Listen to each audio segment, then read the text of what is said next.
ഡോ ഡോ ഡോ ഇവിടെ ഇതാരാ പായസൊക്കെ ഇപ്പോ? അങ്ങനെ സാധാരണ പായസം ക്ലാസ് ഒന്നുമല്ല, ഒരു വലിയ കാര്യം കഴിഞ്ഞിരിക്കുക.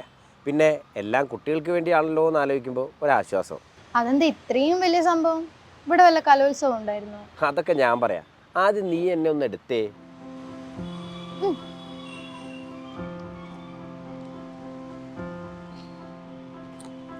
കേക്കട്ടെ നിന്റെ കഥ. കലോത്സവം ഒന്നുമല്ല, ഒരു സ്നേഹോത്സവമാണ്. JDT ഇസ്ലാം ഹൈസ്കൂളിലെ വീടില്ലാത്ത 2 പേർക്ക് വീട് വെച്ച് കൊടുക്കാൻ വേണ്ടിയിട്ട് പായസം ചാലഞ്ച് നടത്തിയിരുന്നു.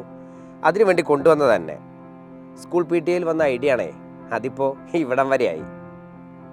നമ്മുടെ 2 പാവപ്പെട്ട കുടുംബത്തിന് വീട് നിർമ്മിച്ചു കൊടുക്കാൻ വേണ്ടിയിട്ടാണ്.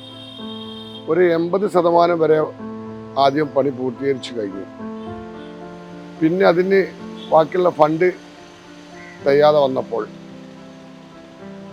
സ്കൂൾ PTA കമ്മിറ്റിയും ടീച്ചേഴ്സും മാനേജ്മെൻറ്റ് കമ്മിറ്റിയും കൂടെ സഹായിച്ചുകൊണ്ട് നമുക്കൊരു പായസ ചാലഞ്ച് നടത്താൻ തീരുമാനിച്ചു. പിന്നെ കലോത്സവത്തിൻ്റെ കാര്യം ചോദിച്ചില്ലേ, അതിൽ പ്രധാനപ്പെട്ട ഒരാളാണ് ഇതൊക്കെ ഉണ്ടാക്കിയത്.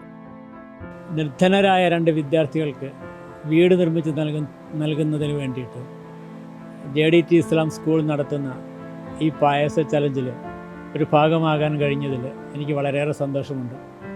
കുറേ നാളുകൾക്ക് മുൻപ് തന്നെ എന്നോട് പറഞ്ഞിരുന്നതാണ് ഇങ്ങനെ ഒരു സംരംഭമുണ്ട്, അതിൽ പങ്കെടുക്കണമെന്ന്.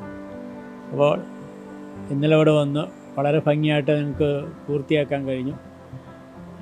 ഈ സംരംഭത്തിനും ഇതിൻ്റെ സംഘാടകർക്കും എല്ലാവിധ ആശംസകളും ദൈവാനുഗ്രഹവും ഉണ്ടാകട്ടെ എന്ന് പ്രാർത്ഥിക്കുകയും ചെയ്തു.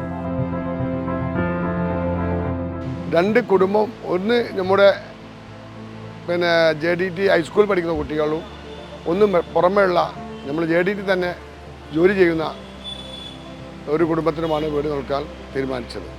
നമുക്ക് നല്ല രീതിയിൽ കൊടുക്കാൻ പറ്റും. ഒന്നാമത് അതിൻ്റെ കൂട്ടായ്മയാണ്. നമ്മൾ JDTയിലെ സ്റ്റാഫ് അംഗങ്ങൾ മൊത്തം കുട്ടികളും രക്ഷിതാക്കളും അതേമാതിരി PTA-യും MPTA-യും അതേമാതിരി ടീച്ചേഴ്സിനും ഒരു കൂട്ടായ്മ ഉണ്ടായതുകൊണ്ട് നമുക്കത് വിജയത്തിലെത്താൻ കഴിഞ്ഞു എന്നുള്ളതാണ്. ഞാനിവിടെ അടുത്തുള്ള ഒരു കടയിലേ വെറുതെ ഇരിക്കുകയായിരുന്നു.